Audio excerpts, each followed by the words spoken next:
Image is powerful, but also image is superficial. I just totally transformed what you thought of me in 6 seconds. And in this picture, I had actually never had a boyfriend in real life. I was totally uncomfortable, and the photographer was telling me to arch my back and put my hand in that guy's hair. And of course, barring surgery, or the fake tan that I got 2 days ago for work, there's very little that we can do to transform how we look. And how we look, though it is superficial and immutable, has a huge impact on our lives. So today, for me, being fearless means being honest. And I am on this stage because I am a model. I'm on this stage because I am a pretty white woman. In my industry, we call that a sexy girl. And I'm going to answer the questions that people always ask me, but with an honest twist. So the first question is, how do you become a model? And I always just say, oh, I was scouted, but that means nothing. The real way that I became a model is I won a genetic lottery, and I am the recipient of a legacy. And maybe you're wondering, what is a legacy? Well, for the past few centuries, we have defined beauty not just as health and youth and symmetry that we're biologically programmed to admire, but also as tall, slender figures and femininity and white skin. And this is a legacy that was built for me, and it's a legacy that I've been cashing out on. And I know there are people in the audience who are skeptical at this point, and maybe there are some fashionistas who are like, wait, Naomi, Tyra, Joan Smalls, Lou Wen, and first, I commend you on your model knowledge, very impressive.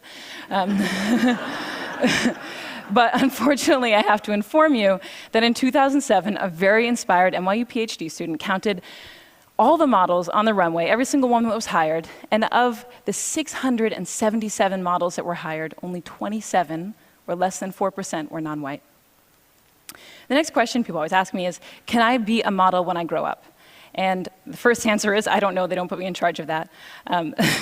But the second answer, and what I really want to say to these little girls, is why? You know, you can be anything. You could be the president of the United States, or the inventor of the next internet, or a ninja cardiothoracic surgeon poet, which would be awesome, because you'd be the first one. If after this amazing list, they still are like, no, Cameron, I want to be a model, well, then I say, be my boss, because I'm not in charge of anything, and you could be the editor-in-chief of American Vogue, or the CEO of H&M, or the next Stephen Meisel. Saying that you want to be a model when you grow up is akin to saying that you want to win the Powerball when you grow up. It's, you know, out of your control, and it's awesome, and it's not a career path. I will demonstrate for you now 10 years of accumulated model knowledge, because unlike cardiothoracic surgeons, it can just be distilled right into right now. So if the photographer is right there, and the light is right there like a nice HMI, and the client says, Cameron, we want a walking shot, well then this leg goes first, nice and long, this arm goes back, this arm goes forward, the head is at 3/4, and you just go back and forth. You just do that. And then you look back at your imaginary friends, 300, 400, 500 times. It will look something like this. Hopefully less awkward than that one in the middle. That was, I don't know what happened there. Unfortunately, after you've gone to school and you have a resume and you've done a few jobs, you can't say anything anymore. So if you say you want to be the president of the United States, but your resume reads underwear model 10 years, people give you a funny look. The next question people always ask me is, do they retouch all the photos? And yeah, they pretty much retouch all the photos, but that is only a small component of what's happening. This picture is the very first picture that I ever took, and it's also the very first time that I had worn a bikini. And I didn't even have my period yet. I know we're getting personal, but you know, I was a young girl. This is what I looked like with my grandma just a few months earlier. Here's me on the same day as this shoot. My friend got to come with me. Here's me at a slumber party a few days before I shot French Vogue. Here's me on the soccer team and in V Magazine. And here's me today. And I hope what you're seeing is that these pictures are not pictures of me, they are constructions. And they are constructions by a group of professionals, by hairstylists and makeup artists and photographers and stylists and all of their assistants and pre-production and post-production. And they build this, that's not me. Okay, so the next question people always ask me is, do you get free stuff? I do have too many 8-inch heels, which I never get to wear, except for earlier. But the free stuff that I get is the free stuff that I get in real life, and that's what we don't like to talk about. I grew up in Cambridge, and one time I went into a store and I forgot my money and they gave me the dress for free. When I was a teenager, I was driving with my friend who was an awful driver, and she ran a red, and of course, we got pulled over. And all it took was a sorry officer, and we were on our way. And I got these free things because of how I look, not who I am. And there are people paying a cost for how they look and not who they are. I live in New York, and last year, of the 140,000 teenagers that were stopped and frisked, 86% of them were Black and Latino, and most of them were young men. And there are only 177,000 young Black and Latino men in New York. So for them, it's not a question of will I get stopped, but how many times will I get stopped? When will I get stopped? When I was researching this talk, I found out that of the 13-year-old girls in the United States, 53% don't like their bodies. And that number goes to 78% by the time that they're 17.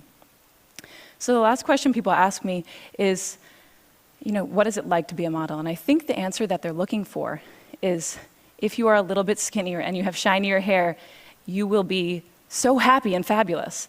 And when we're backstage, we give an answer that maybe makes it seem like that. We say, it's really amazing to travel, and it's amazing to get to work with creative, inspired, passionate people.